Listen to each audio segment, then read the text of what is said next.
So, where we left off last week is our pack had gone through some difficult times. One of our members, Fenton, played by Beza, was kidnapped and dog-napped, wolf-napped, was napped in some way, on some level, and was rescued by the rest of the pack. Called adopted, when you find a stray and you take it home with you. So he was nearly adopted by some rather questionable people who tried to adopt him forcefully, I guess would be the way to put it. Anyway, he was rescued and they brought him back to their safe house, where we largely spent the most of the last session in the safe house, doing some really good roleplay, I think. Some pack interchanges. The pack managed to get Zev to shift for the first time that they've seen in order to engage in some ritual work for the group.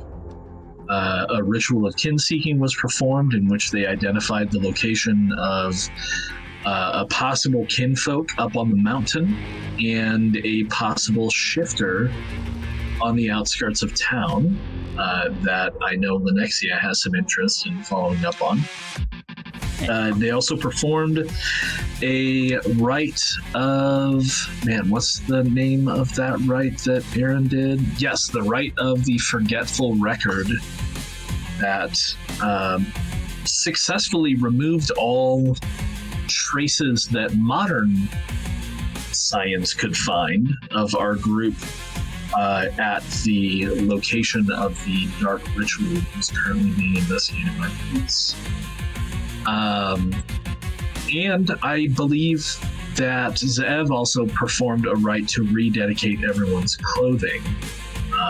So any clothing changes that had occurred, for those not familiar, this isn't all magical. Normally, if a werewolf doesn't have dedicated clothing and they shift, their clothing gets destroyed as they change forms because their clothing is not built for that. But thanks to Zev trying to tie everyone to the real world with the rite of dedication, he was able to make sure that everyone's preferred, or at the time worn, garments would shift with them whenever they changed forms. Except in my case, it's called the David Banner, right? The David Banner, the rite of the rite of Banner.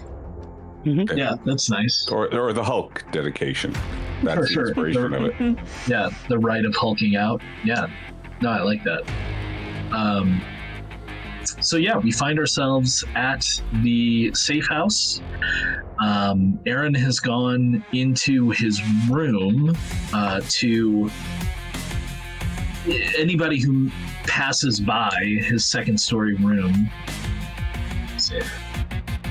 Where is this? There it is. Anyone who passes by the door of his second story room, I mean, his door's not fully closed. It's maybe just kind of like nudged, kind of partway closed, but they see that he's doing some texting on his phone and he seems maybe a bit out of sorts. Not very engaging at the time, as it were. So what are the rest of you doing?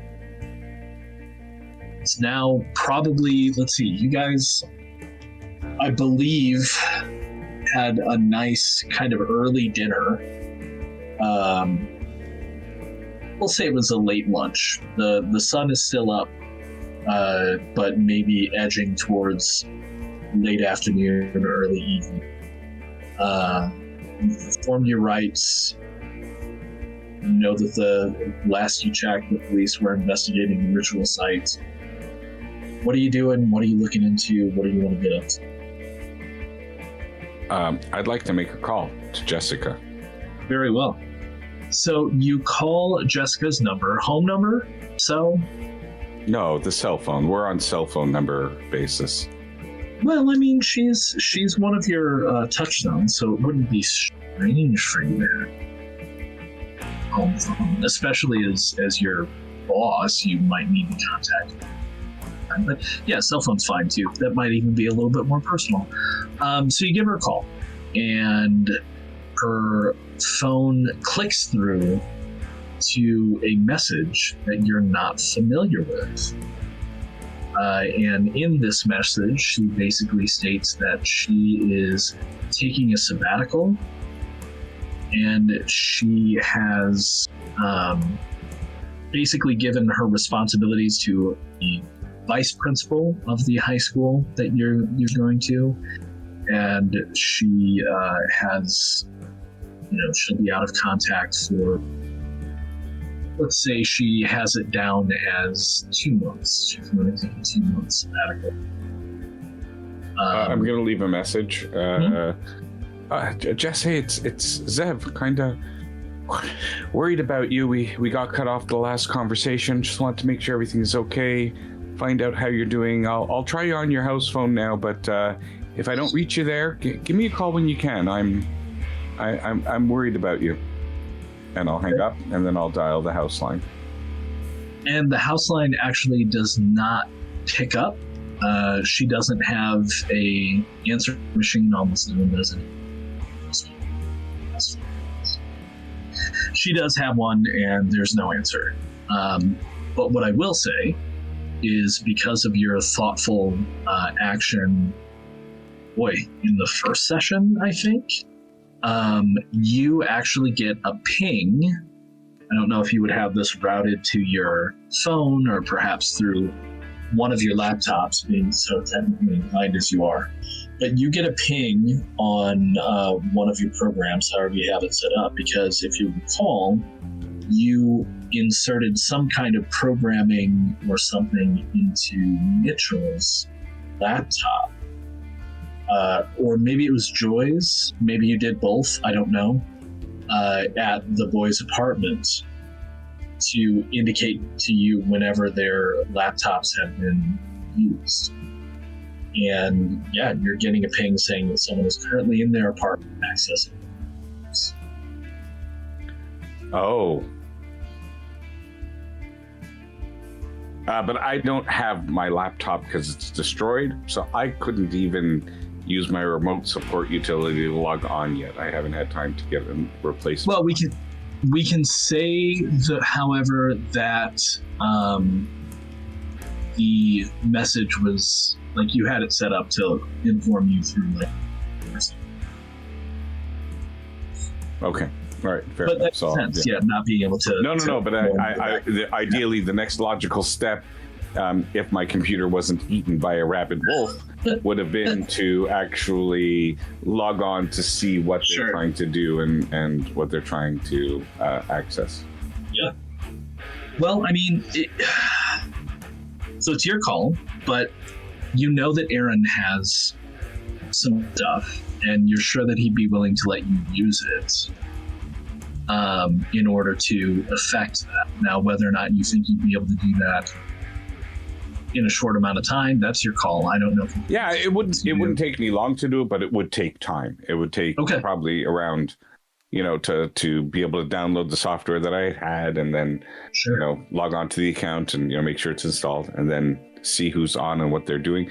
Plus, there would probably be a notification on the screen that would show that I'm connecting remotely as well. That's just part of the application. Okay. I'm not saying I'm doing anything super, other than what is commonly available to anybody today. Right. Like the same kind of thing, like services. Yeah. Okay. So it's your call. Do you want to request of Aaron the use of one of his laptops? Yeah. Of course. Okay. Yeah. So yeah, I'm sure he wouldn't have any problem with you doing that. You knock on his door. He looks a little distracted. But if you make your request, he just kind of waves over at his bench that has a lot of stuff on it. Realistically, I mean, cameras, probably a couple of drones there, microphones, things like that. And yeah, he's got a laptop that's not currently being used. Scoop up and start working. Okay, and so, then prior to even logging on with any accounts that I have and using it in that way, I'll probably also be checking it for viruses, cleaning out going through his browser history and, wondering why he's visiting hairy women fetishes as a search term in his browser. Don't know why, and all the rest of that. Well, I'm sure if Longy watches this back, I'm sure Longy would like to inform you that, oh no, his search histories are quite clean. Oh, good. There's no indication of any of the action on that laptop.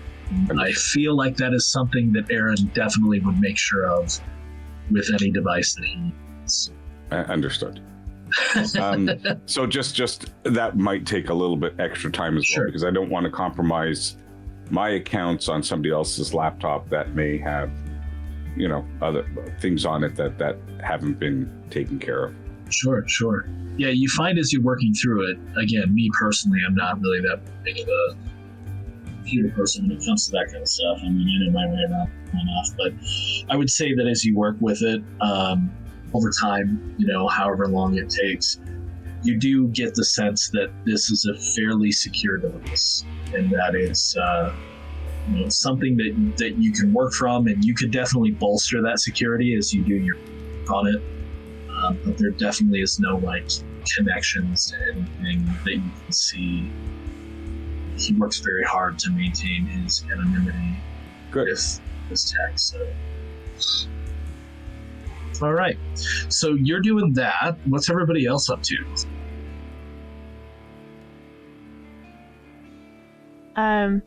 Keeping in mind it's probably mid to late afternoon at this point. Yeah, well, I wanted to go and investigate and the essence of another kinfolk on the edge of town. So I think that's probably, I'm probably just going to head into town and have a look, because I don't want to approach them yet until I figure out who it is. I'm not going to go barging in, so I think I'll emerge from my corner. Your dining room corner, yeah. Yeah. I'll just say to the others, just whoever's downstairs, if anyone. Depends on where they're working. Jake, are you working in your room, or did you take the laptop back downstairs? I would be working at it, probably at the. Oh no, the kitchen table was also destroyed. So no, you guys had a side counter kind of thing. Yeah, there we go. So, yeah. Yeah. Okay. Is Fenton also downstairs? What's Fenton up to? Yeah, Fenton would be downstairs. I think Fenton would probably be cleaning up after the lunch, just pottering around, musing over his thoughts.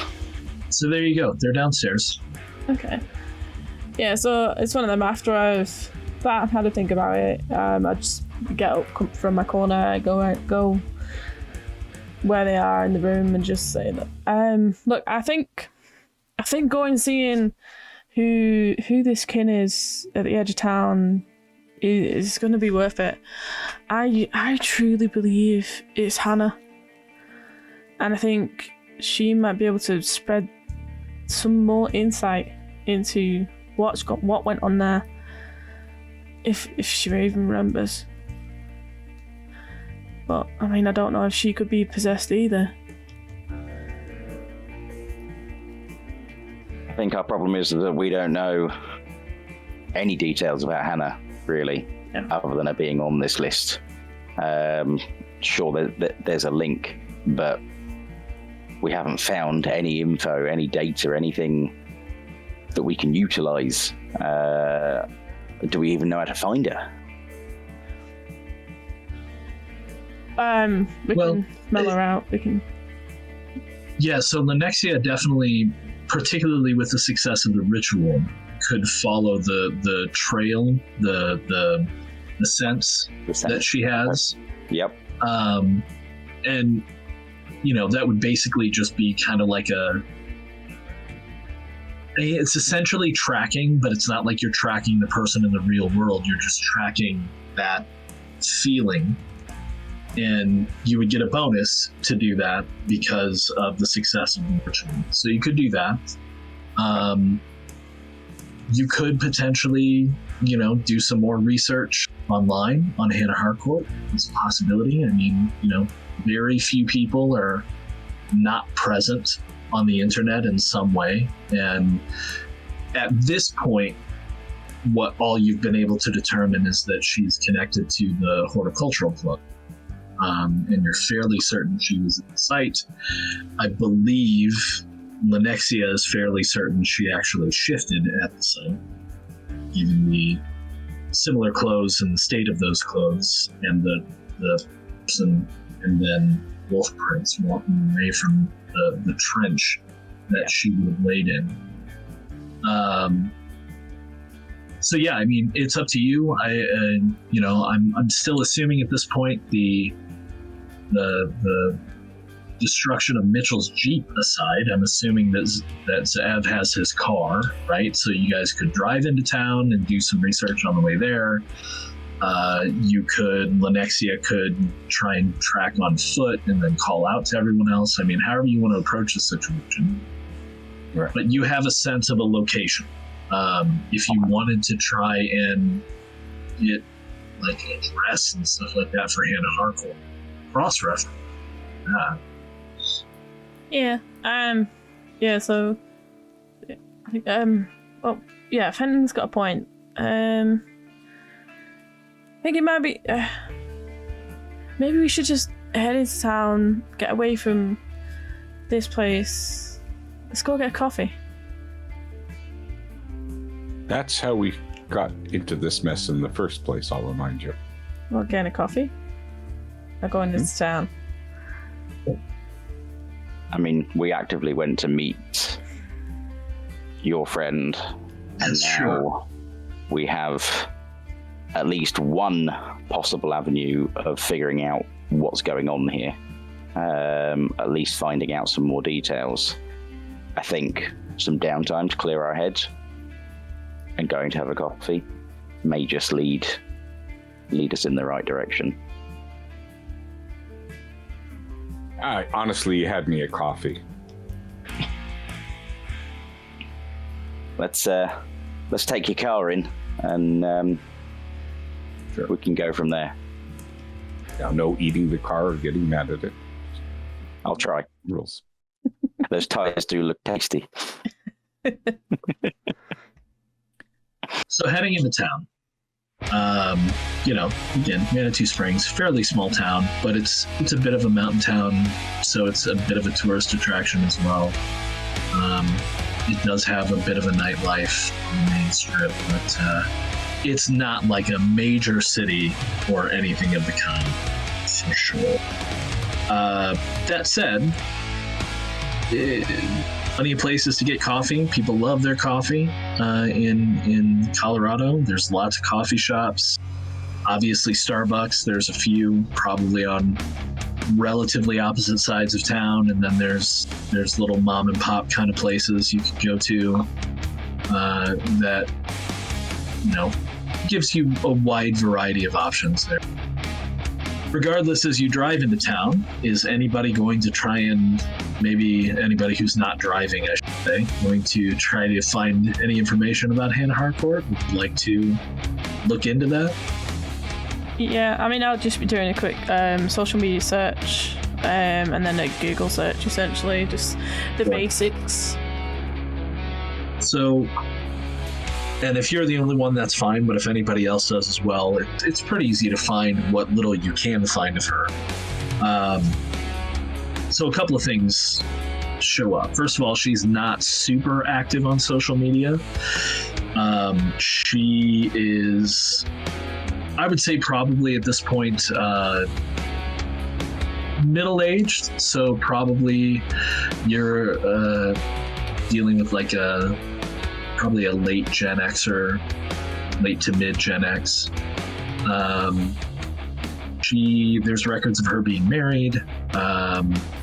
It appears that she does work as a web designer, and in fact, when you pull that thread a little bit, it becomes clear that she's done most of the web work through the Horticultural Club. Seems like maybe she was hired to do that work first, but then also invited to take part, so maybe was not big on the horticultural aspect, but wanted to have something to do, possibly to get out, who knows. But yeah, not a lot of social media activity. I mean, she has a Facebook page. There's been, looks like, some forays into Instagram and Twitter, but mostly looks like the Facebook page is kind of, it's not privated, but it seems like one of those like middle-aged people who's not terribly active, and it would be a private account, but maybe they don't bother with privating it, so it's all like family stuff. There's pictures of her husband and herself. Doesn't appear to have any children. Okay. And you find her address easily enough. She is listed in the area. And if you look at a map of Manitou Springs and kind of take your general sense from the ritual of where you sensed it, yeah, it seems like it might be her. It's all coming together with Lenexia's assumptions regarding Hannah. Okay. Probably on. Okay, yeah. I mean, I'll direct them to a coffee shop. Sure. I don't think it had a name. But yeah, my favorite coffee shop. Mm-hmm. I'll direct them there. What is its name? That's a very good question. How about the Perk? You muted, Jake. Yeah. Yeah, no, Brian's was better, so. Yeah. Not Manitou sipping.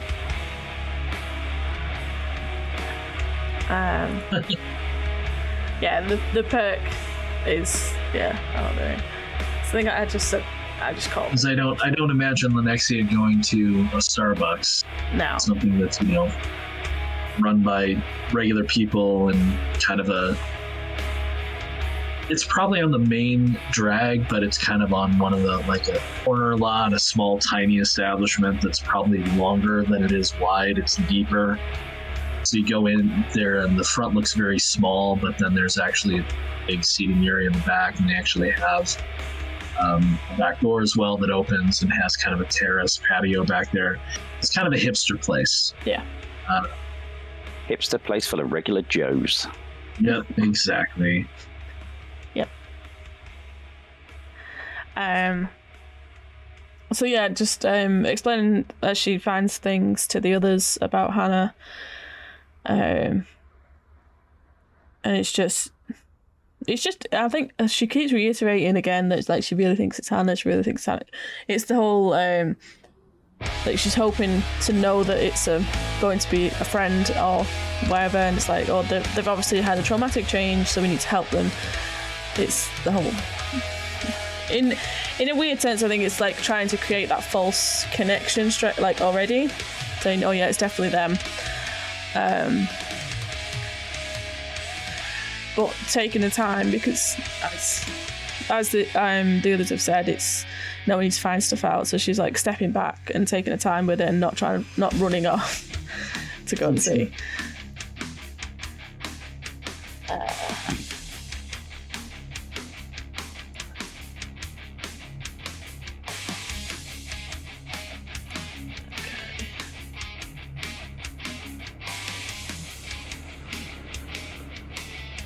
So while you're sitting in the coffee shop, doing research, talking about Hannah, and you notice that some people are just kind of like, they're chatting, and there's kind of a sense of excitement, maybe a little sense of fear, and if you kind of perk up and listen and take a second from your own discussion, there is a newsroom.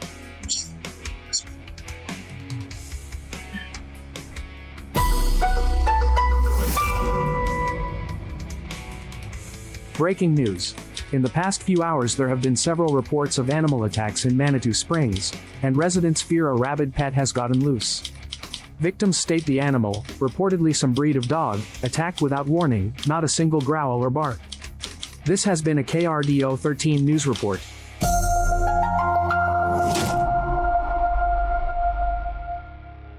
So yeah, you hear people talking, you see people clicking on their phones, you hear people kind of talking about, I hear a couple of people mention a black dog. And then there's some people who are bringing up weirder things like, oh no, it's probably like one of those weird mountain cryptids or something like that. About it. This is that kind of place, you know. There's pictures of Sasquatch on the wall and things like that, so maybe why the next felt at home here the first time she stumbled in off the street. Probably.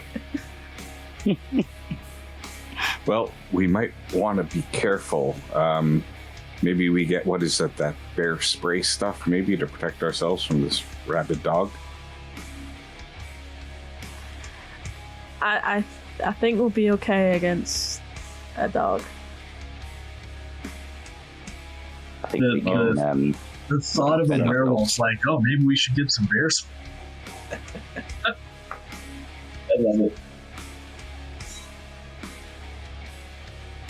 love it. We'll be, and then I just quieten down a little bit. Like, if it is them, if it is this kin, we'll be able to talk to him. We'll be able to talk him down before anything. So, you know, there's no need for that sort of stuff. You know, that stuff is dangerous. Okay.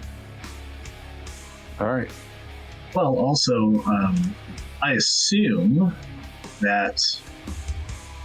Fairly certain I remember that Fenton and Zev told Aaron and Lenexia about their encounter at Muller's house, right? Yeah. Oh yeah, that's right. Did they didn't describe it as a 3-legged dog carrying a leg. At least they did not describe it as that, but it was described as a rabid dog. We've heard a couple of people mention a black dog, and it did say that it was silent. Okay. Growls and bark. All right. Anyways, next it looks like we arrived at the coffee shop. Is this it here, the one called the Dregs? No, it's the one next to it, the Perk. I see. Okay. Yeah, they're right next door. Oh, okay.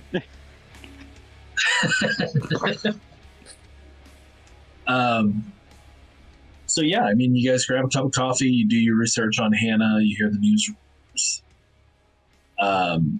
You know, as I said, it's Hannah's house is on the outskirts of town. It does fit with the disturbance that you sensed, and I'll remind you that the disturbance that you sensed during the ritual on the outskirts of town was not a kin. It was a disturbance. Right. Which indicates that it's potentially a full werewolf. Yeah. All right. Yeah, because kin is just when they haven't turned for the first time, isn't it? Okay. I mean, technically you could use the word kin amongst all werewolves, but kinfolk is a very specific situation for people who have the potential to become werewolves but have not yet had their first shade. Okay. All right, guys. So obviously our cover story is that we want a website built for our news podcast featuring horticulture. Since we are news podcasters, we'll need a website for that as well. Stands to reason.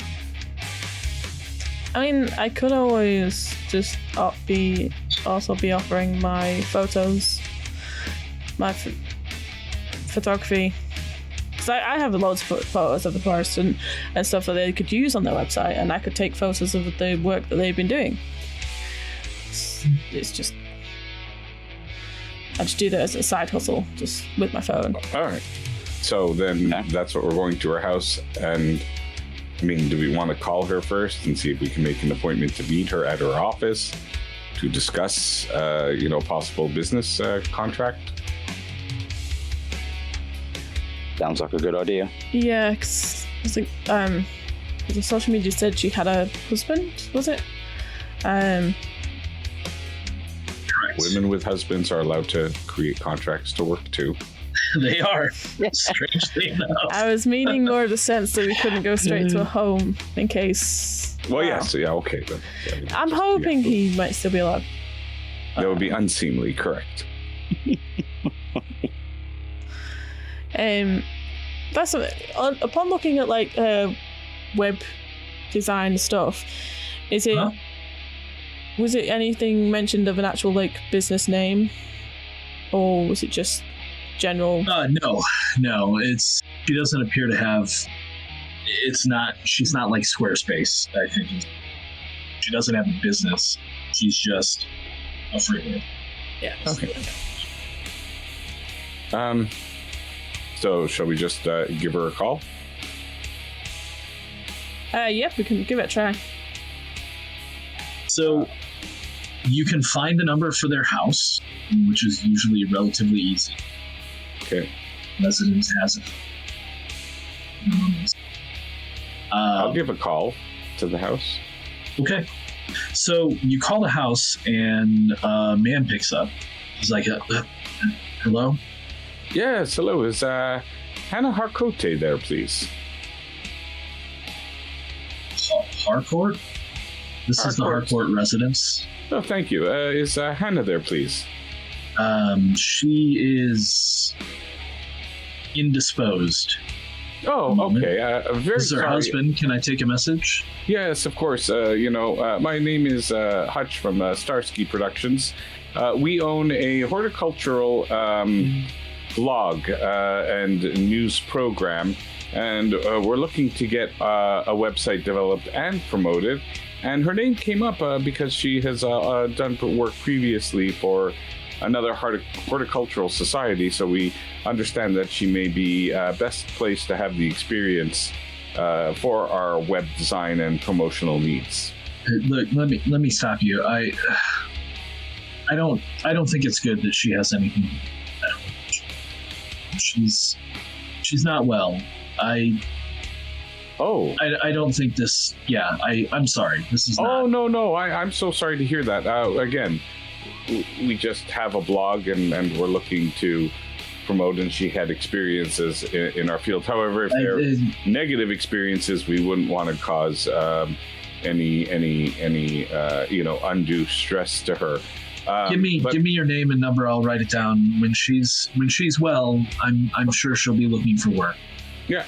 Again, it's Hutch from Starsky Productions, and again, we could concentrate our efforts just on our news channel, website development for our news channel. So why don't you give me a wits and awareness roll? I could think of for Zev. Why I don't, but okay. Wits and wits awareness. Okay, so basic kind of like noticing things check. Okay, and at your rage. I'm looking at my rage. Okay, so this is going to be good. What can go wrong? Be perfectly fine. Brutal. No. Oh, you only have a wits awareness of total of 2? I'm sorry, what did you say? You only have wits and awareness total of 2? Sorry, what did you say? Would you like to spend a point of willpower to re-roll that thing? I would like to, and if I could spend... You can't re-roll the brutal. You can only re-roll the single die that failed. All right, so let me go. Also, I should have reminded everyone, if you were down on willpower, you can restore your composure, resolve. Okay, and even you, Jake. Yeah, no, I was at full, so I just spent 1 point of willpower now. to re-roll, and it paid off after all. I am blissfully ignorant. Okay, fair enough. So you hear him fumble around for a minute, probably trying to grab a pen and something to write on. And he takes your information, whatever information you give him. I don't know if you're giving him your actual... Yeah, I would give him a phone number that then rings on my number type of thing. Oh, I see what you're saying. So you would... I gotcha. So yeah, you give him a dummy number and, your name, Hutch from Starsky Productions. Correct. Looking for a web. And I'm going to go to the guys and say, guys, that's might be a dead end. She's a vegetable now, apparently. Her husband seemed to give me the indication that she is unfit for websites around horticultural topics. Let me revise that, though, because even though you failed your awareness test, I will tell you, you got the very clear sense that he's afraid. Okay. No, okay. So I was just talking based on our role-playing. Sure. He's a little freaked out about this whole thing about horticulture, and who can blame him, really, after everything we've discovered. But now I'm more curious than ever to find out what Hannah has experienced. Perhaps we should stake out her house and, when she leaves the home, accost her in a very soft manner and see if we can get her to give us information about the horticultural club. There a lengthy conversation of build-up of trust on non-horticultural topics. That would be the approach I would take. Do you think? So, think he knows? He's afraid of something, that's for sure. I mean, there was no body of Hannah, and all the other bodies had something stolen from within them. I mean, I don't know if she... Or on them, let's be fair. Some people lost, a leg. And so, I mean, as much as we can withstand certain things, you don't actually know what that could do, like, for a first shift. So, I mean,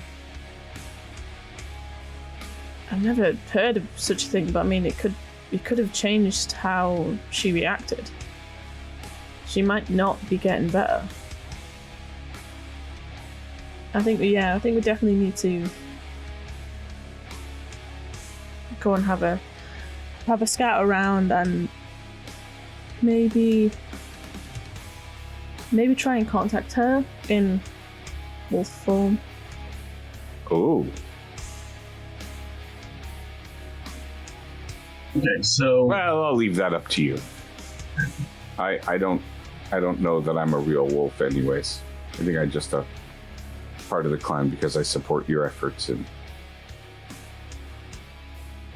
see no evidence to indicate that I will be shifting again into any other form other than the current one which I enjoy. So do you want... Am I understanding this that you're thinking about at least going to her place to sneak it out for a minute? I'm thinking of going to her place. The plan has evolved somehow into going into wolves. I don't know how that happened. I think, we're going to stake it out. I think my additional part to that is basically as we go along and I get a sense of the thing, is shifting into wolf form and essentially howling to see if she gives a response. I see. And you do have your gifts as well.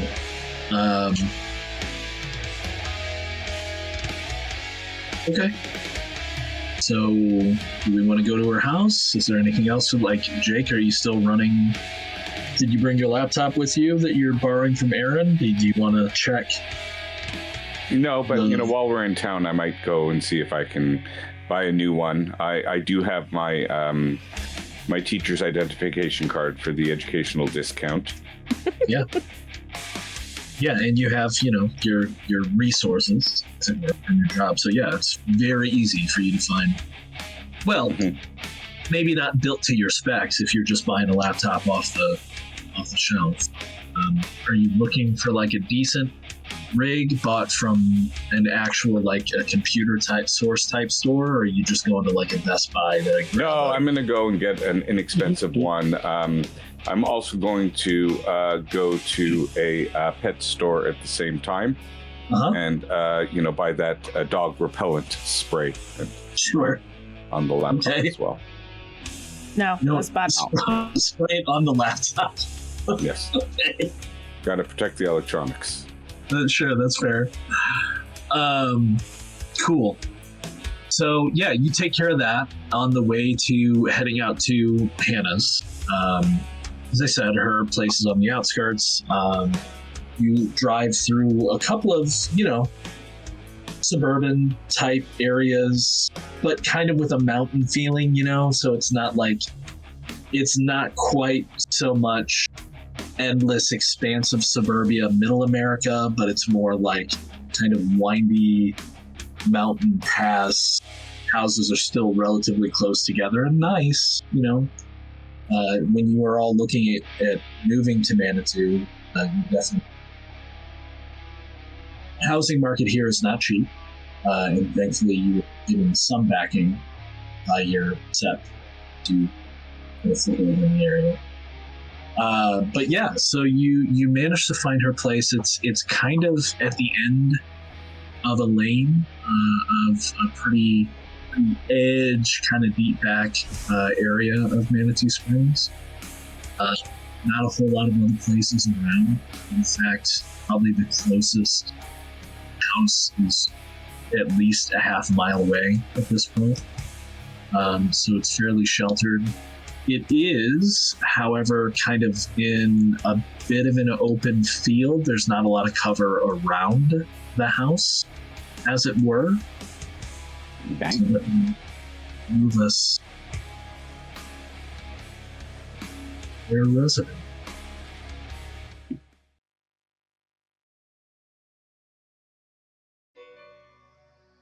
Kind of an old style home, 2 stories, a bit of an extension on the side. Definitely looks colonial and kept up over time. Looks quite nice. Definitely a place for people to get away from the grind of the city, as it kind of a dream home for a lot of people. Maybe not everyone, but for a certain type. As you head down the drive, which is relatively long, the lane rather, their drive is pretty long, and you definitely get the sense that if you pull into their drive, they're gonna.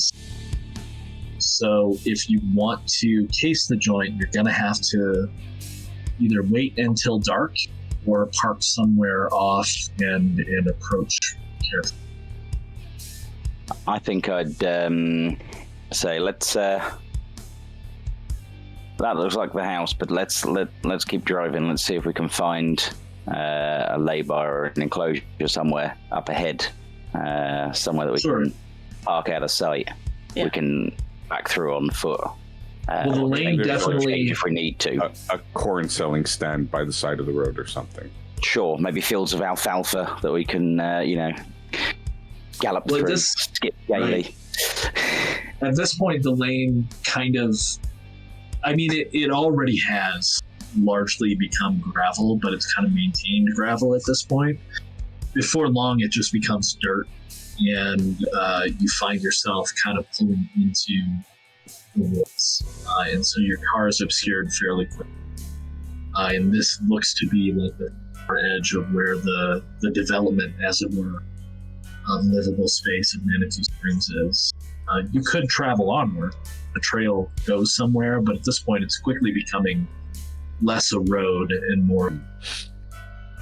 But it's definitely a good enough place for you to pull off and possibly conceal your vehicle if you want to, or at least just have it screened by the forest. I will tell you, as you were passing their house, you noticed that the large kind of window on the upper looked to be heavily obscured, probably by some thick curtains. whereas the lower level windows were in fact open and nothing drawn across them, letting the air and the light in. I will also allow Lenexia to make a wits and survival test, not with the forest bonus, because you're not technically in a forest as you pass, but you do get a +2 bonus from the Rite of Kinship. Okay. See, my survival already says woodlands. Does that just mean yeah? So a 0? Or... That means that if you were in the woods currently, you would get an additional bonus die. Oh, okay. Yeah. Okay. That's what the specialties do. So 2 for it. So just carry a plant with you everywhere you go. I'm in the woodlands, not in plant. We are searching Lenexia's for rage is low. A shrubbery. A shrubbery. So you have 4 successes. That's great. Yeah, you can definitely tell even as you pass by that the disturbance is in that home. Yeah. Okay. I will let that I know, and it's like, yes, this is definitely the place. We need to be very careful. I have a plan. Is it a cunning plan? I was just about to say that. I'm going to park the car somewhere in the distance where it can be seen from the house. Prior to doing so, it's Colorado and I'm driving in the heat, so I'm going to take some water out of the canteen and just pour it over the radiator to emit the steam that will no doubt come out from the radiator being hot, and then drive up a bit on the road with the thing smoking. I'll get out of the car, curse, God damn it, and open the hood. Okay. And look around. So that's awesome, and we'll run with that. What are Fenton and Lenexia doing? I will be changing. Because remember, you had already pulled into the woods, so that would be a prime opportunity for you two to get out and possibly shift approach differently if you wanted to, or do you want to go with Zev? Why is it every time I do something with a car or stop, everybody runs out of the car? They jump out of the window, and whatever it is, just to get away from me and my ideas. I don't understand. Now you're encouraging this behavior. It's that repellent.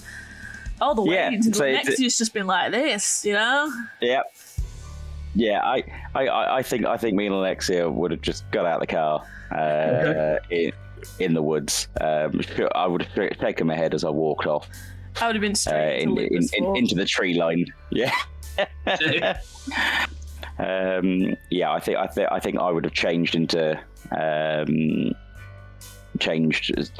then be able to follow Lenexia as I got into the tree line, and then started to make our way towards the house, but not so we could be seen.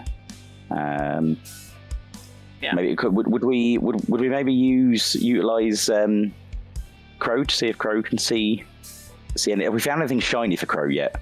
No. I feel like we're going to get our eyes pecked out. No, we haven't. We've promised a shiny. So we need. So if we ask him to do something else, we'll need 2 shinies. 2 shinies. Probably. 2 shinies. I think you're fairly certain Crow's nearby, but you cannot see Crow. Right.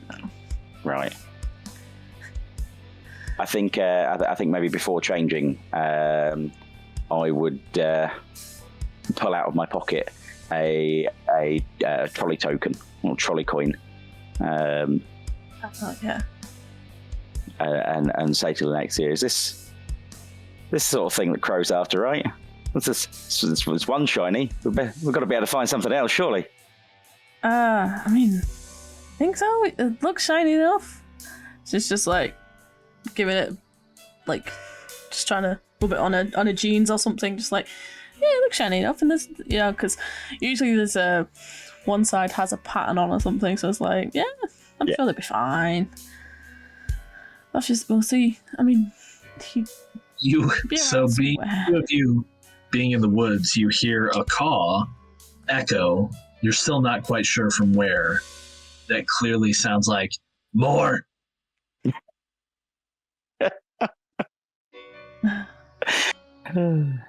Well, sounds like Crow's happy with that. Let's we should really focus on finding something else. But let's maybe shift and make our way to the house and see what we can pick up along the way.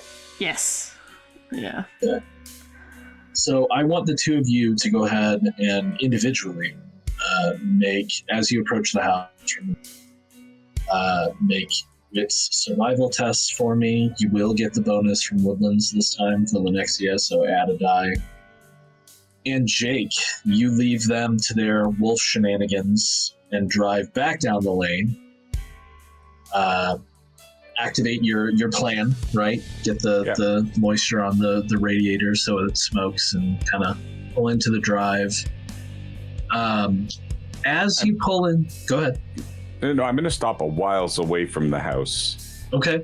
And I'm going to stop the car, pop the hood, kick the tires, and I'm going to swear loudly.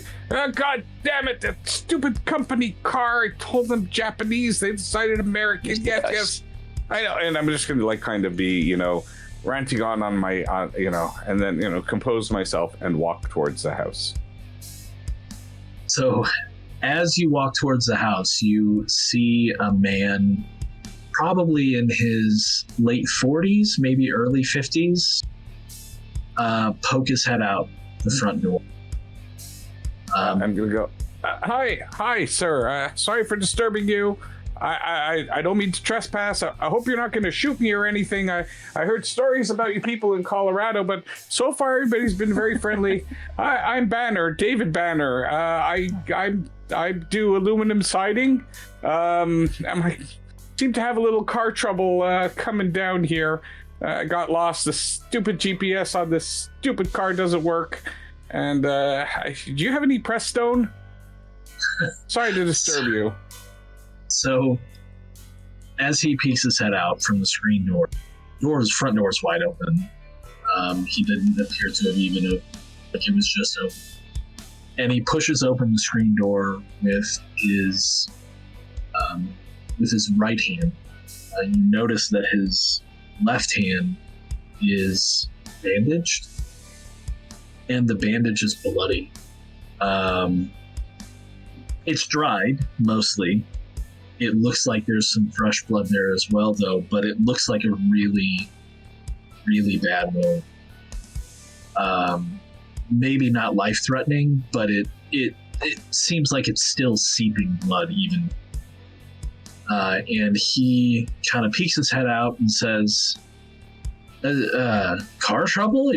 No, I don't have any Prestone. I'm sorry, I'm not much of a car person. But we've got a phone if you need to make a call. I don't really know how else I can help. Yeah, probably AAA. Yeah, but thank you. If you don't mind, I'll come in, or maybe just a bottle of water I could put in until I can get somewhere. I mean, how bad could water be for a radiator, right? We've got water too. I can help you with that. That's come on kind. In. You know what? You're such a gentleman. If you're looking to do your house with some aluminum siding, I could get you a really great discount on that. I think we're happy with the brickwork, but beautiful. I'm just saying that the aluminum siding. There's no maintenance that has to be done. You don't have to paint it over a couple of years. No water. Do you do those newfangled metal roofs? Is that we have been thinking about? No. Just the siding. To be honest, the roof market is not a great market to be in. They're hard to find reliable people, and then when it leaks, you got to go back and stuff. I see. Aluminum siding is the way to go. I've never put aluminum siding on a roof, and I would not recommend it. But that's only between you and me, because if you weren't doing me such a great favor by helping me out here, to be honest, there were days that I would try to sell you aluminum siding for your roof as well. But wouldn't. So yeah, he continues to chit chat with you as he ushers you inside. Is that okay? Hang on. I've had to do first. Hang on, Jake. We'll get back to that because we're coming up on a break. I do want to jump over to them before we go on break and say that as you go into your lupus forms and make your, well, I see at least Fenton's wits survival test. I didn't see the Nexia roll. That was your last one, right? That's up there? Oh, I didn't need another one. That was on me. Another wits survival real quick with an additional die for the woodlands. Oh, I should have noted too. Did you roll 2 extra dice for being in lupus form, Beza? Oh no, I only rolled. Why don't you roll 2 extra dice, and even though you smashed it, why don't you roll 2 extra dice for Lenexia as well for lupus? Remember, lupus form, you get 2 extra dice. 8. That's like 9 successes for Alexia. So that's 4, 5, 6 already for Lenexia. Oh my Jesus. God. Yeah, 7 for Lenexia and 2 for Fenton. Okay, so with 2 and 7, you guys are good. So you shift into lupus form near the house. And as you kind of angle yourselves through the woods to the house, the first thing that you notice almost right away is that there is another set of prints very clearly still in the woods leading towards the house. And these prints are lupine for sure. But whereas your wolf prints currently maybe are about the size of the palm of my hand, these lupine prints are maybe that big, both hands overlayered. So larger than even the prints that you leave behind, possibly as in Hispo form, definitely almost Crinus form. And it looks like there is only 2 prints as opposed to 4. So it's walking bipedally as in Crinus form would be. If you choose to follow these prints out of the woods into the field towards the house, like to do? No additional rolls needed? Yeah, I will follow the prints. Definitely. So the grass is pretty high until you get close to the house, so you guys can, kind of belly crawl along and keep yourselves fairly well out of sight. But as you follow the trail, as it gets closer to the house, first, these massive prints become smaller to about the size of a single hand, and 2 additional prints come into view as if the bipedal form dropped onto all 4s and then had 4 paws moving. Then they become smaller to about the size of a fist again, about the size of a wolf, as you are both now. And then, as you get right up on kind of the mown grass portion of the lawn, the last couple of prints you see before you emerge out into the open, which I won't say that you have done unless you want, but the last prints that you see are again bipedal, and this time they are fully human. Barefoot. Interesting. And I think there we will take our break.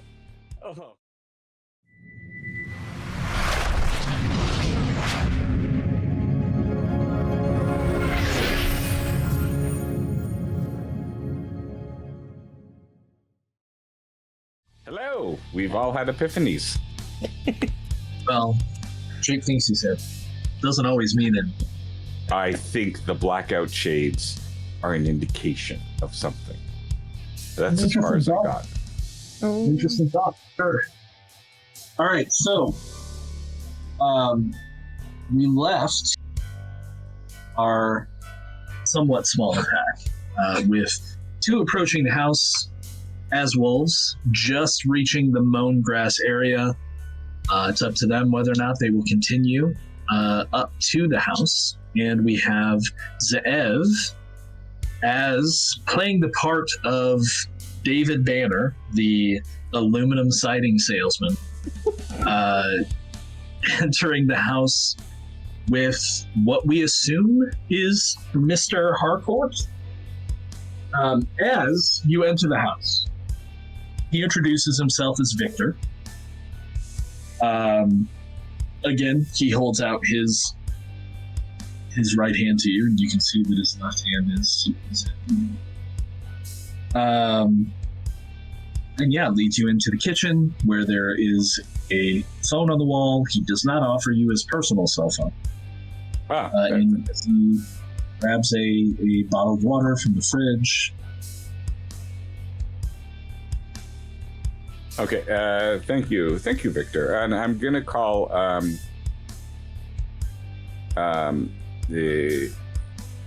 my number. Okay. The number that rings on my cell phone. My cell phone's usually on silent anyways. And I'm gonna when the answering system picks up, I'm gonna go, hey, hi, it's Banner. I'm stuck in the middle of Red Deer or someplace. I don't know, the rental car that you guys sent me is I don't know, smoking from the radiator again. Look, I'm sorry, what's the address here, please, sir? Victor? He comes back in, he rattles off the address to you. So if you could, send a repair truck or something, whatever you do, just call me back. Call me back at, what's the number here? And he gives you his number. Okay.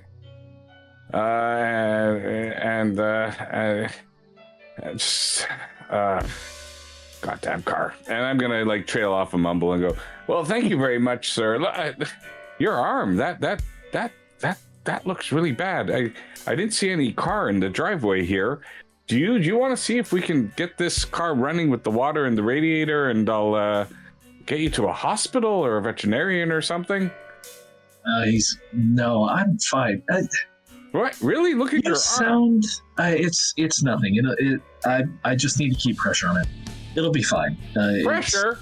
It's better than it was. It's better than it was yesterday. What the? Can I ask what happened? That looks really nasty. Oh, I just, I was working in the shop. It slipped and. Look, I sound really familiar. Yeah, I get that a lot. I used to play. Do you know the Looney Tunes? Why don't you give me a wits deception roll?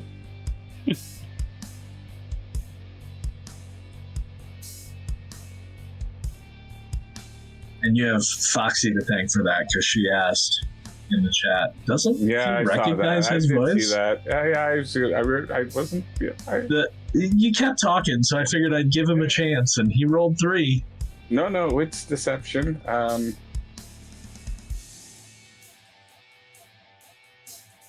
just have to find deception. Or subterfuge, sorry, not deception. Subterfuge. Okay, yeah, for sure. Okay, cool. Well, it's up to you. You could also use manipulation if that's better. I'm not even checking. I'm going with your first instinct. Yeah, okay. I was the voice of the Roadrunner between 1982 and 1985. Wow. Okay. Here. He's like, really? That sounds outlandish. He's like, You never know who you meet. So he does say, because I think you distract him enough. I did try. Hey, do you know your way around a med kit? Would you mind helping me clean this? And yeah, of course. Right, you're not squeamish though with the alcohol, are you? No, I don't think I need to go in. It's just it was a hard time doing it with one hand. And yeah, it definitely looks like he did that himself. Well, he put on the dressing himself, I should put. Yeah, okay. I'm gonna. he actually brings out a well-stocked first aid kit. You know, my first instinct was I heard those stories about those dog attacks here. My first thought was maybe you were attacked by one of those dogs. No, he's like, oh yeah, I heard that on the radio. Or I haven't seen anything like that around here. This is just a shop accident. And as he's saying that, and he's undoing the bandage from his hand, so he says it's a shop accident, right? And you can tell, you don't even have to roll. You can tell he's 100% certain that he hurt himself in his shop. As he pulls off the bandage to help you clean it and help him manage it, it's a bite. Oh, okay. I thought you were going to say it looks completely severed. No. So his left hand has several puncture wounds. Mm-hmm. That is clearly an animal bite of some kind. It just from looking at it, and because you're helping him wash it off, and so you're using some alcohol, some water, some alcohol swabs. The spacing between the puncture wounds of what you would imagine are the primary fangs of the animal. The incisors, I believe, is what those would be. The spacing is massive. Like, one is going in kind of just in between the knuckles of his ring and middle finger, and the other one is going in just above, like, his wrist. This was a massive animal. Wow. And the punctures go clean through. There's no attempt at stitching or anything like that. Does it look like it needs stitching? So, you have some medicine, yes? I'll check my backpack to see if I have any medicine. No, I mean, as in the skill. I believe you took medicine as one of your skills. Yeah, it sounds like something. Yes, I did actually. Yes, I do have medicine. So, yeah, I would say that he could heal from this. It will take time, and it's likely to become infected because these are clean through and through punctures. It just from looking at the condition they're in, it doesn't look like they. It doesn't look like they've broken his. Fractured anything. They're clean through and through punctures, but going all the way through his hand, like, that's going to take a while. And so you could suture him up. I'm going to say he does have an advanced medicine kit there. I mean, people that live this far out tend to have that kind of stuff in their home if they're smart. So he's got sutures. He's got, Victor, I have to be very honest with you, and I do apologize. This is really going to sound the wrong way, but I used to be an RN, and I was unfortunately kicked out. Not a prouder moment of my life, but I did have a drinking problem, and decided that aluminum siding was a lot safer for my clients than being a registered nurse with an alcohol problem. But based on what I see here, I think that we really should either get you to a hospital. If you're not up to that, then I'm kind of happy to, I'll just put a stitch or two in there if you're not squeamish at all. If you have some alcohol, not for me, for you, drink some first. It'll deaden out the pain. I'm not going to drink while stitching you up. But I just do have to, be honest with you and let you know that this is something that I would, as a, formerly registered nurse, I guess now I'm just can consider myself an unregistered nurse. Unregistered nurse, sure. I'm part of the UN, but don't hold that against me. A deregistered nurse. And I. Why don't you? Yeah. So, are you trying to manipulate him, or are you actually showing care for him? Oh, no, I care. This is like he's another human like me. Okay, so go ahead. Yeah. So go ahead and make a charisma and persuasion. Meanwhile, while you're doing that, and we're gonna go back outside to Lenexia and Fenton. What are you two doing? You're at the boundary. You're about to move into open space. Again, the lawn is mown.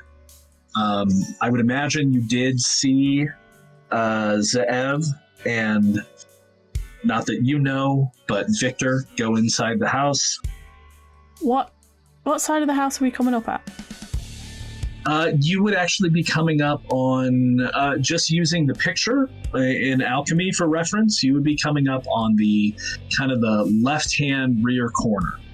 So behind the house. Okay. To the left. Okay.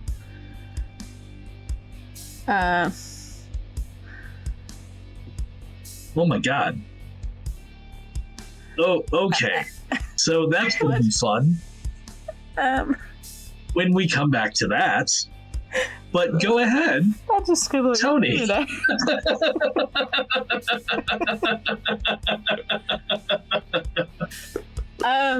Well, I'm used to just walking around in public, so I would obviously hesitate and look at the floor, but then continue towards the house. Sure. But move around the back. Essentially, I'm looking for maybe a back way in, or even a way to get through, like upstairs, because they were. Because all I know is they were at the front door.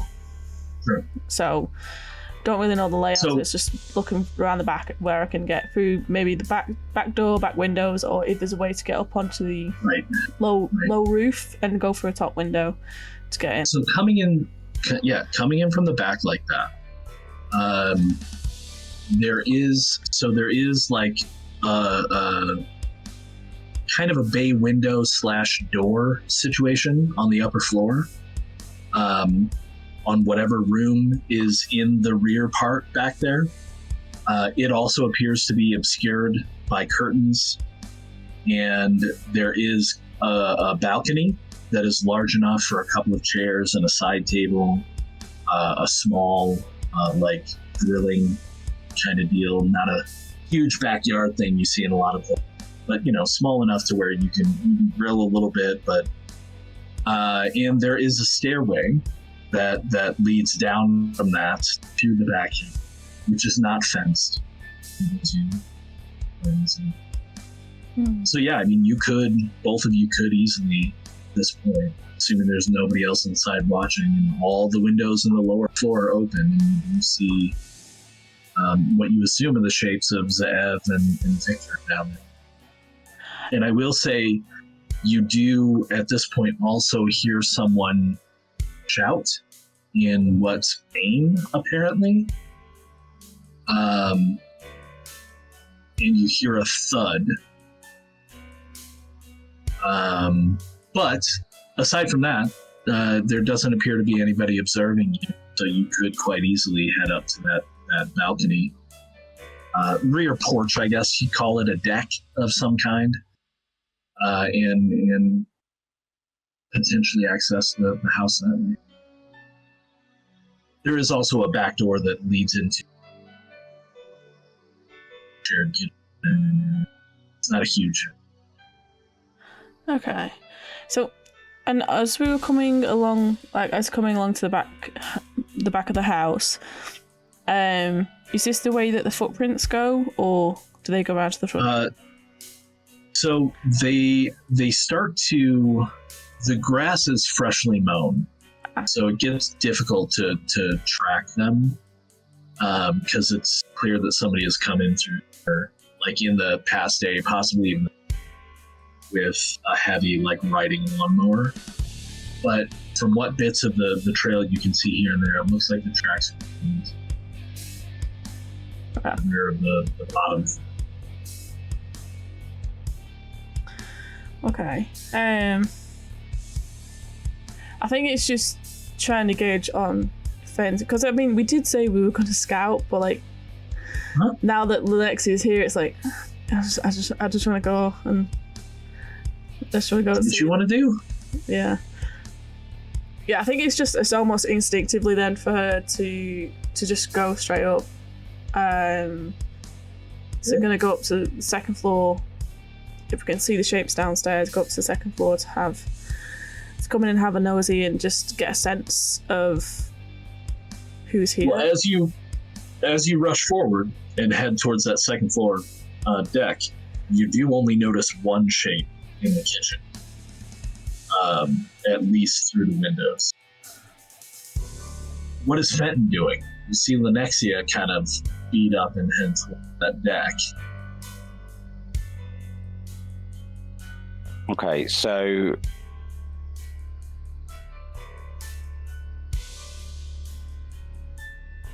we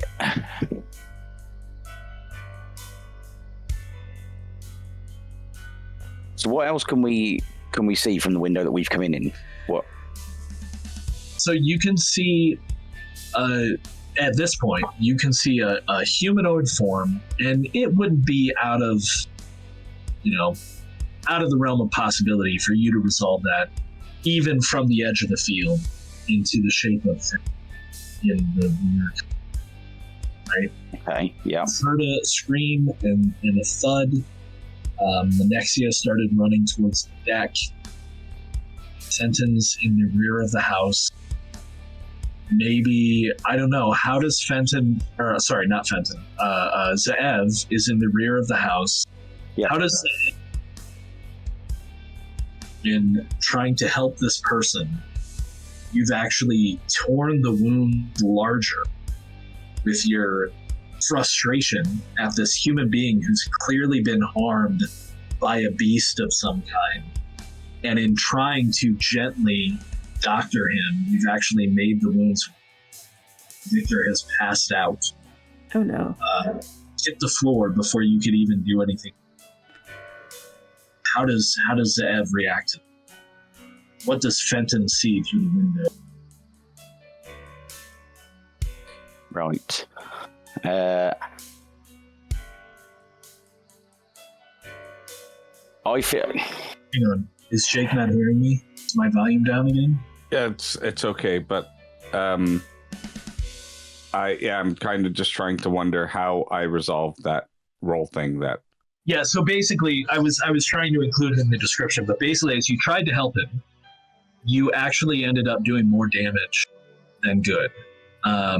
You do manage to get the stitches in, but in doing so, do more harm because you're so angry and frustrated with the thought of this poor person being attacked by some animal. At this point, you're maybe assuming some kind of supernatural creature. And so, because he clearly doesn't think he was bitten, like he was very honest with you when he said he had an accident in his job. So yeah, in your anger, you probably, I'm gonna say you tore the flesh open even more and caused him to pass out. So what a happy coincidence. Okay, because it's always easier to operate on somebody after they're passed out. I have a shot at this. I'm gonna go ahead and let you finish sewing it closed, right? But yeah, you have essentially done a little bit more damage to him and caused him to pass out, but you can still sit. I'll be fine after a long rest, I'm sure. After a while, yes. But yeah, is there a visible response from Zeev that Fenton can see from the backyard looking in through the windows when? Oh yeah, I'm very transparent. Drops? It's consternation. It's like, God damn it, and I'm gonna find something soft to put under his head. I'm assuming he's fell on the table or something. Dish towels and stuff. No, he's on the floor. Yeah. And I'm gonna leave it there, and I'm going to head upstairs. Okay. That actually did work out pretty well, because otherwise you guys would have had to find a way. So yeah, that's what you see. You see, there's always Fenton, a veil, Or sorry, you see Zeev look around for a moment. Looks like he probably grabs a dish towel or a couple of dish towels, bend down out of sight, stand back up, and head back towards the front of the house. Right. Meanwhile, Lenexia is heading towards the upper deck, and we are at Fenton. But Okay. I will be taking a knife from the kitchen. Okay. Right. Okay.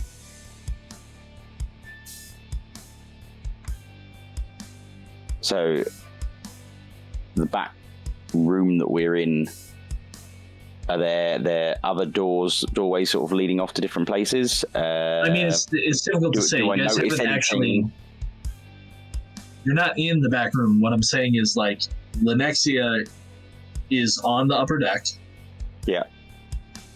Zev has gone back to the front room of the house from what is some kind of back kitchen, and there, from where you can see in the windows, there doesn't appear to be any other ways out of there, except for maybe there is kind of a doorway that could be a pantry.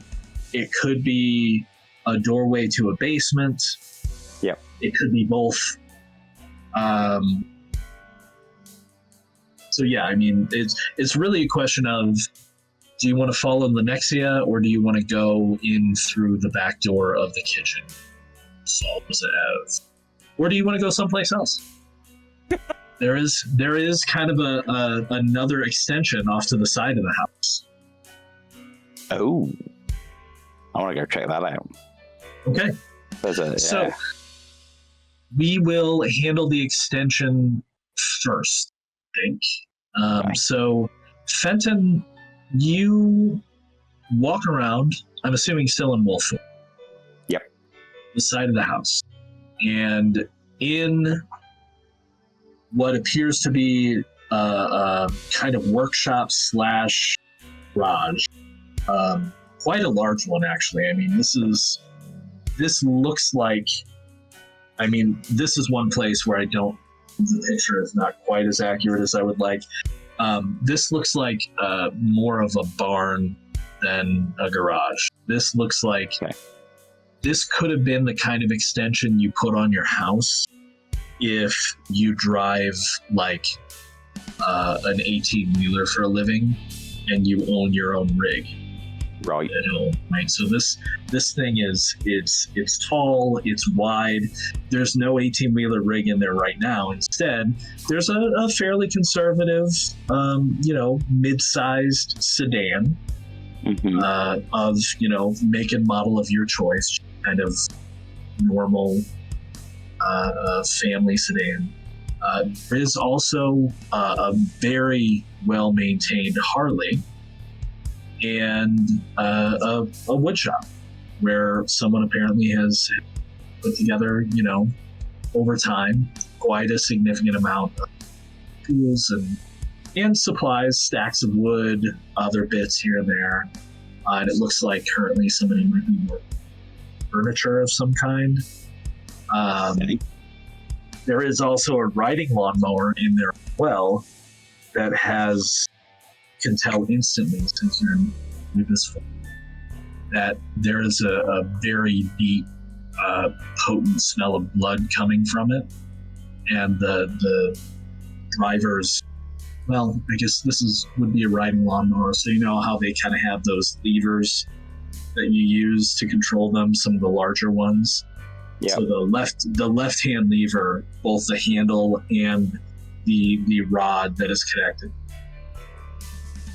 is just encrusted with mud, as if somebody who had some kind of wound on their hand, just oblivious to how much they were bleeding, was just trying to go about their day and mow their lawn. And now that you've noticed that, you kind of get the sense that there's kind of blood all over the yard. Like it's been dripping, just somebody was just going back and forth with their riding lawn.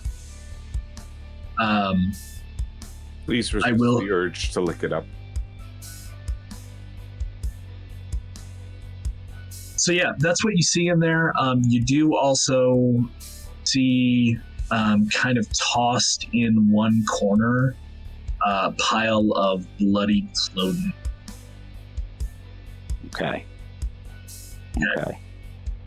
Now, we'll go to Jake and Lenexia. Jake, you walk out to the front, head up the set of stairs that you noticed as you came in. They have kind of like a front living room, but there's also kind of an alcove office there.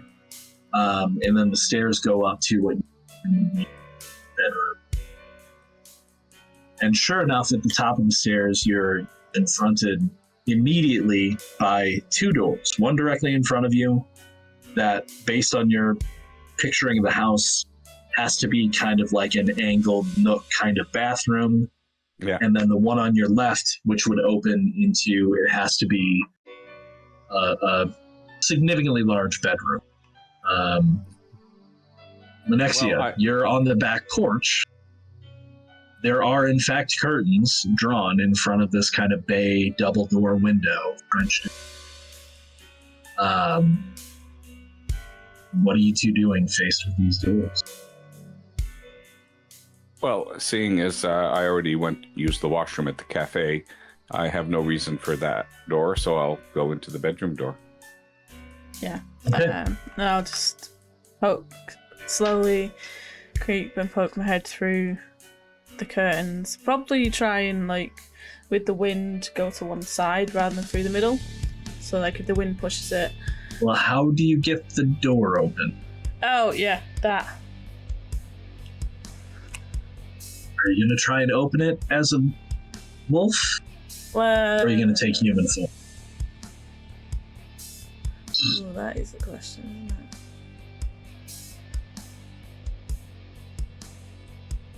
What kind of handle is it? That is a good question. So it is, in fact, a handle, the kind of handle that you would grab and kind of pull down to open, as opposed to a knob.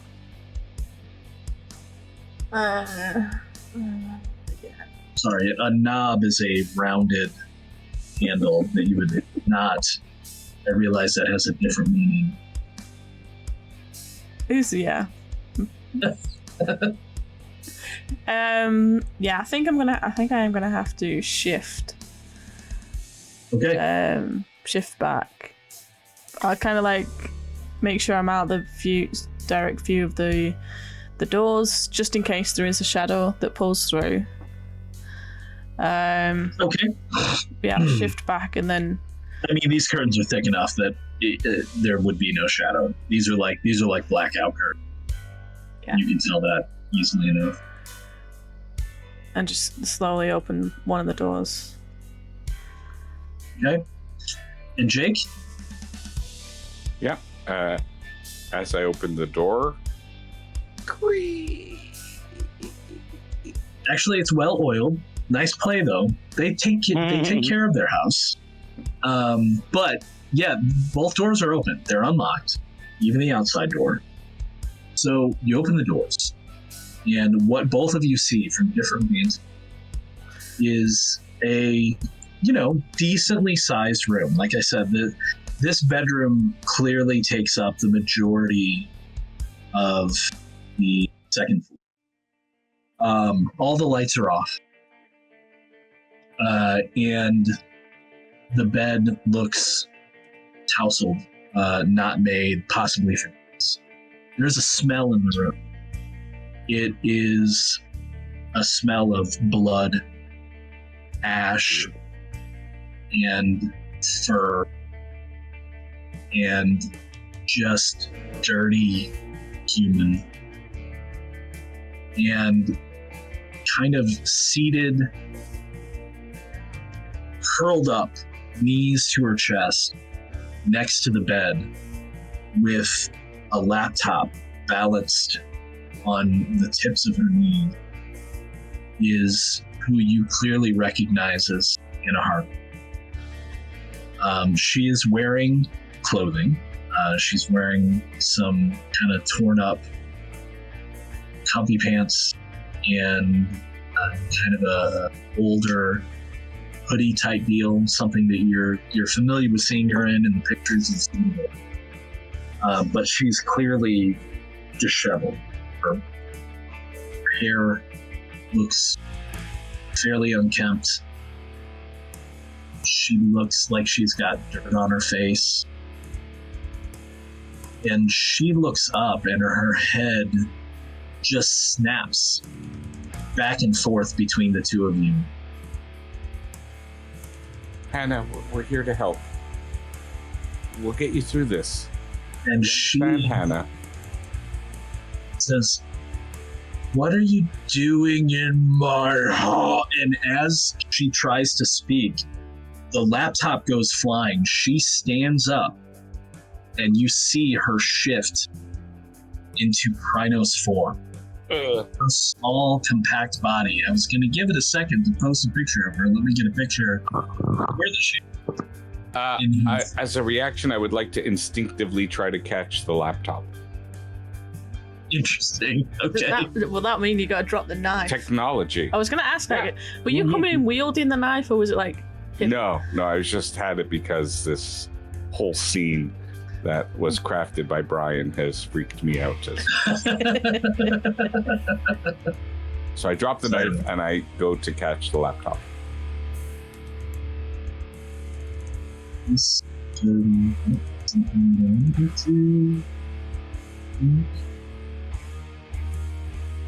Somebody typed, "Oh no," the journal with that dice roll. That's great.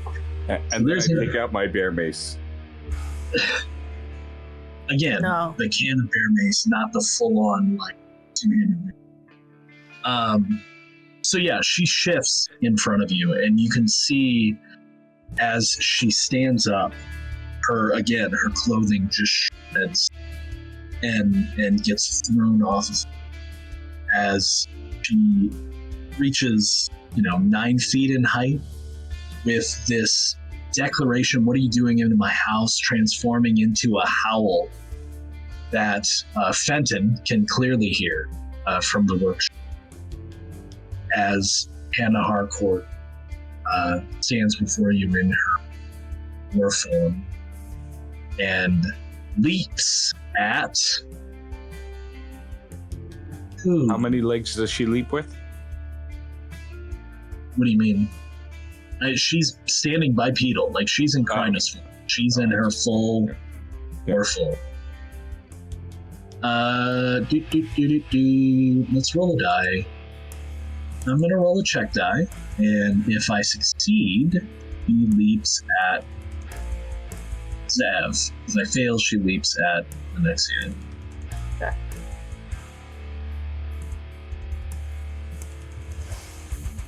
Oh, that's Lenexia. So she leaps at the door where Lenexia kind of poking her head. You see this full Krynos form monster. What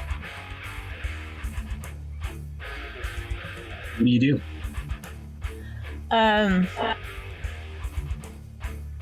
Aside from yelling no at Zev for pulling out the bear repellent, screaming at him no, I am going to Hispo form to try and take the brunt, essentially. Okay. I like that. Make a rage check for me to shift into Hispo. That's the black one. Is it check die, isn't it? Yep, just a single check die.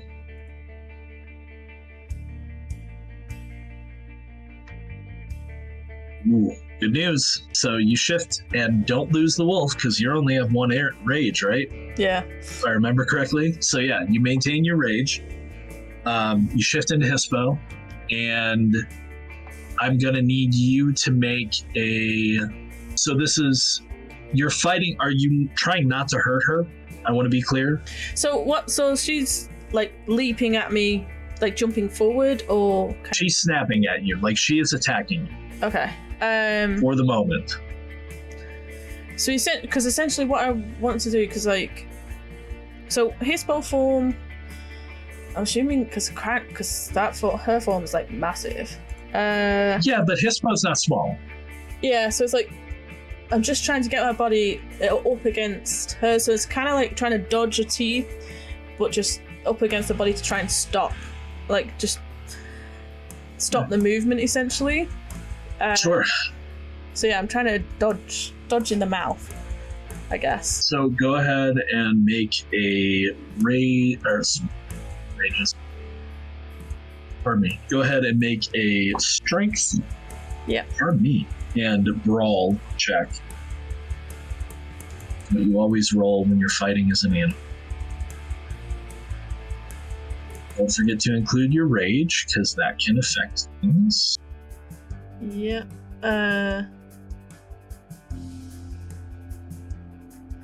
Do I get anything else for Hispo? I've let it go, but like, I just. Hispo is not really a combat form. Yeah, it just has plus. But you do get 2 dice bonus to physical tasks. So yeah, you get 2 additional dice for it. Yeah. Okay.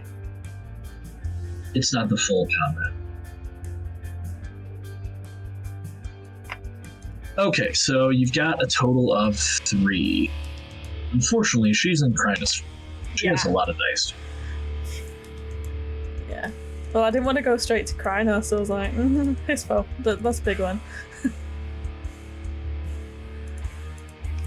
Wow. Okay, you beat her. So, do you want to do damage to her, or do you just want to just hold her off? I'm just trying to like hold her off and just like using my weight against her to. I'm hoping that it'll click that I've also changed. And just like growling to like stop, calm down, kind of thing. So Jake, you were going for the laptop, correct? Yes, because it's technology. Yeah. Now, to be fair, if it does break, that's not on you. She's the one who launched it. But yeah, no, 100%. If you play to type, and I get that, go ahead and make a dexterity athletics check to try and catch the laptop. Okay. Cool. Which would send you kind of under her as she leaps at Lenexia. Okay, it fails. It just flies. The good news is, and maybe you notice this now that you're kind of focused on it, it's actually a ruggedized laptop. Like, she clearly uses this thing in the field. Right. So it hits and it doesn't break. Cool. And as it lands in front of you to kind of dive for, you notice on the screen that she's got a web browser open. And there's a bunch of different search results, which kind of strange, but your eye is drawn to the search bar of the web browser, and she has typed in, "Am I a werewolf?"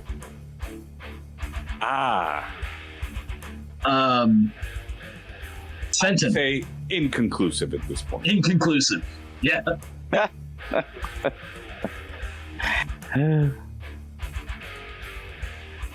What is Fenton doing? You've heard this howl of somebody who is not anyone you know, of just utter rage. Yep. I think at that point, I'd run to the house, getting in any which way I can, the easiest way I can see. From where you are, it'd probably be easier to come in through the back door. Yeah. No, you could probably shoot up the stairs and get in through the back door, the upper. Yeah. And what you'll see as you enter the room is Lenexia, the bulk of Lenexia's Hispo form, kind of pressing this full Krynos form person that you're not familiar with up against them. You see Zeev lying on the floor in front of a laptop, reaching. What do you do? Aside from wonder why I'm browsing the internet at a time like this.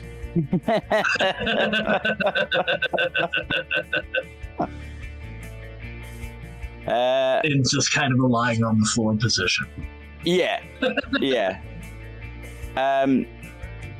At that point, seeing this scene, that would just fill Fenton with a almost blind rage, because the instant thought going through his mind.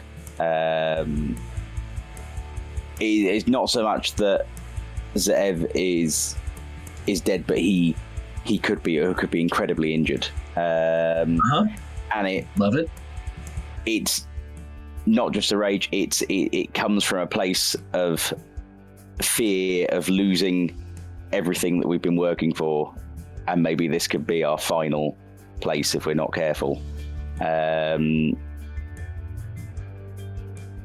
at that, I'd want to leap forward with a howl at this Krynos behemoth in front of us. And I would want to go, try and go around Lenexia and try and go for its throat. Are you staying in lupus form though? Or are you shifting? Would I have that? Am I able to shift? Would it? Yeah. Because if I could shift, that would. I feel like it's so it would be if you wanted to shift and attack at the same time. It's shifting would be considered a minor action, so your attack would be down 2 dice. If you just want to go straight in as a wolf, though, then you can go in at your. I think I probably want to go straight in as a wolf then.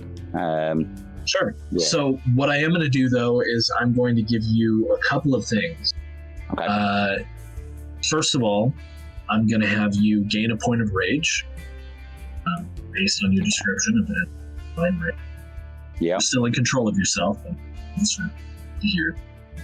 Secondly, I want you to make a Hirano check because of your description of your concern for the well-being of the pack and Zev in particular. Yeah. That it's touched you that deeply that it could have an effect. So that's just a single check die. Or wait, what is your Hirano at currently? Do you have any? Hirano's at 0. I've got 1 in Hourglass. So yeah, you're just going to roll a single check die. See if you gain a point of it. And you do not. Okay. So you're still affected deeply by it. It's just, it has not eroded you. Okay. I'm at 3 and rage. Yeah, so 3 rage. Okay, so go ahead and make your attack. Okay, so what are we rolling here? So in wolf form, if you're making a natural attack, it's always going to be strength and roll. Strength and roll. 3 dice. And lupus doesn't do 3 rage dice it is. that. You have teeth. Woo! Oh, so it's 3 dice and it's all 3 rage? Wow. Smashed it. Okay. Smashed it. Come at me. Come on. So, guess I should have prepared her pool there. Now, she's just defending herself because she's already been engaged in an attack. Yeah. But this is to essentially prevent you from damaging.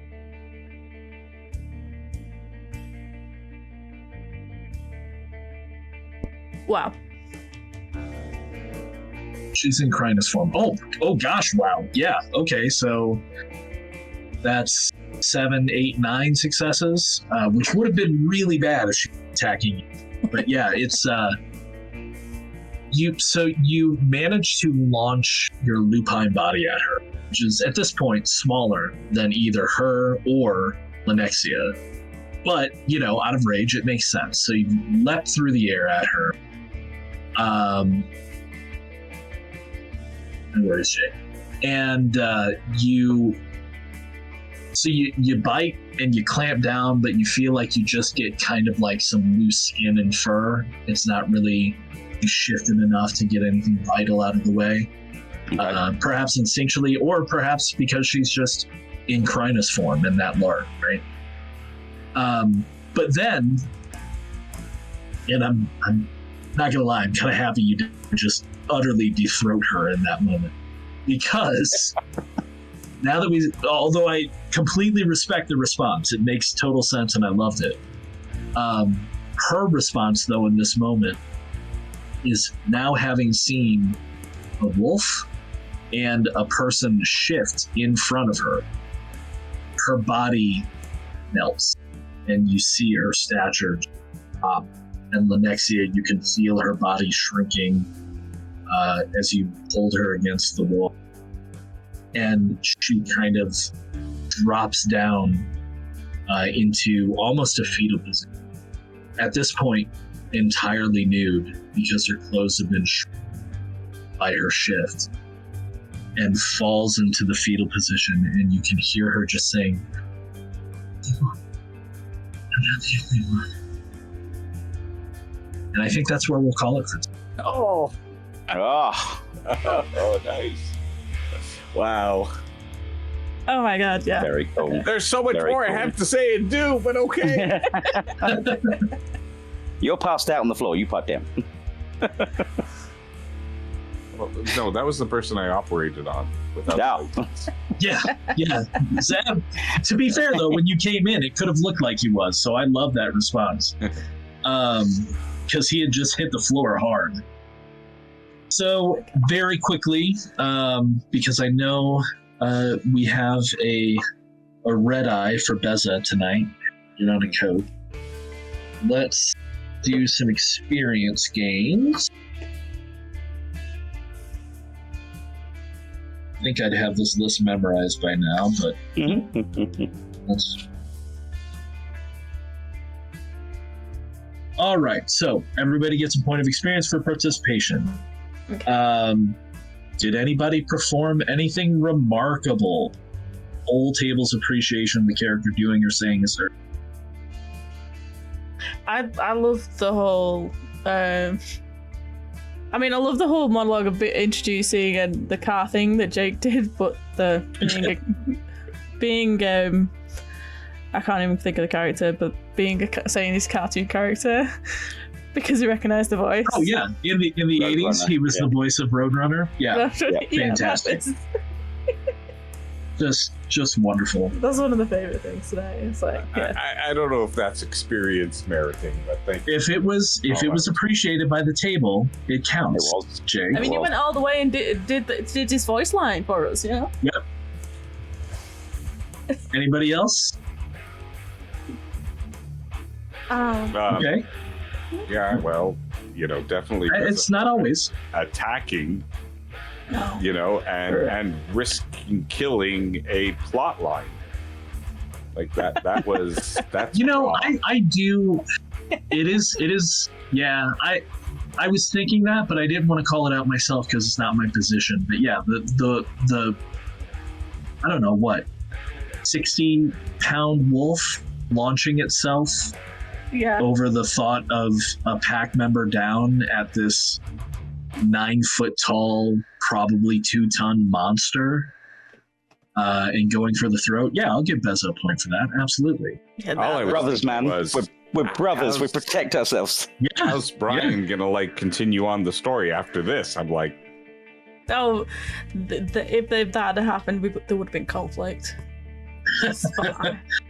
I'm actually happy he didn't shift because Lupus's bite is still just superficial damage. Even had she failed. I knew that. So you can't forget this was all Lenexia's plan to go there and do this and execute it. And if she didn't come up with this, we wouldn't. Who knows what we would have not done tonight? Yeah, it's what Lexia came to look for more family, more pack, and you came in the room with a knife. Benson came in and goes for the throat, Right. She might not be too happy next time. We'll see. So use of a skill, gift, or trait in a clever or critical way.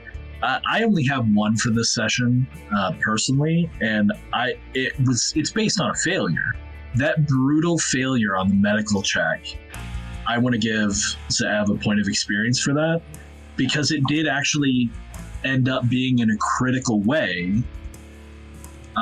because, not to give the game away, but the husband would have done anything he could to prevent you from barging. Yeah, that bypassed the gatekeeper.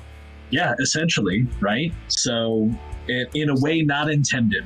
I don't know if him losing consciousness because he's immortal, and it's not immortal, but it was good. So I'll give you a point for that. Anybody else think there was a clever or critical use of a skill? No gifts used? No. Yeah. So Jake gets a point for that, and then we'll go down the list. Tell me something important that Fenton learned this session.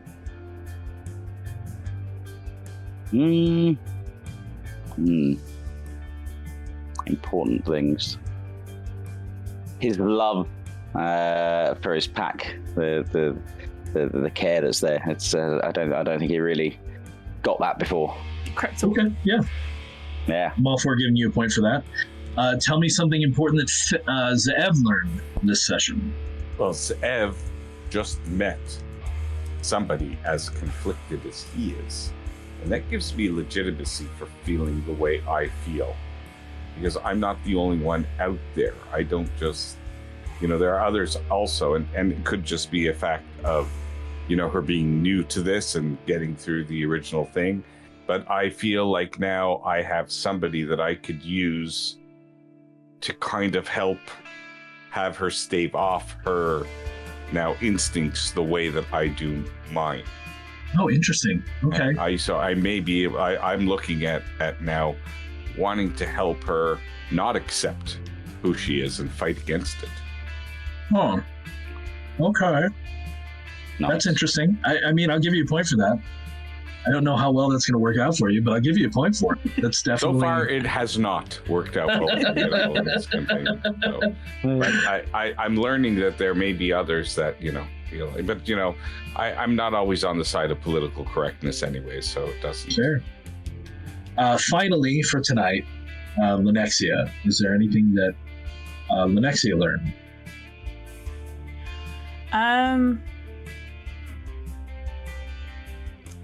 I don't think there's anything specific. I think there's going to be something that she's learned, but it's probably going to become more apparent over the next couple of sessions. Is obviously the instant of how unstable the emotions can be, because because of where Lenexia grew up, it wasn't something that she experienced, the whole instant crying, because she would always revert back to wolf form, because that's where she was comfortable. And I think because she had to learn her emotions in a different, relearn her emotions, she never saw that from an outsider's perspective of just instant fear, essentially, and then going up to defend herself. But yeah, I don't think it's nothing specific she's learned this one. I think it'll become probably more apparent after talking with Hannah and stuff. No, I don't think it's... I'll give you a point for that. I think there's more to learn, but I'll give you a point for that. So yeah, excellent.